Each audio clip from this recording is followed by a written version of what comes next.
Pinupuri ka namin, O Diyos, Ama, Anak at Espiritu Santo.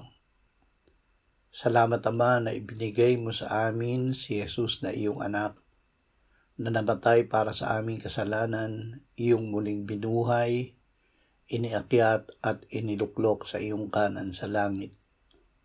Salamat na ibinigay mo sa amin ang iyong banal na Espiritu, at sa pamamagitan niya ay ibinuhos mo ang iyong pag-ibig sa aming puso.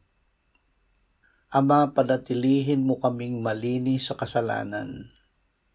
Gawin mong laging gising ang galak sa aming puso at ang pananalig na pinagagaling mo ang aming buong pagkatao. Gawin mo kaming laging tapat sa iyo. Laging ipamalay mo sa amin ang iyong presensya sa pamamagitan ng iyong banal na Espiritu. Sa pangalan ni Jesus. Amen.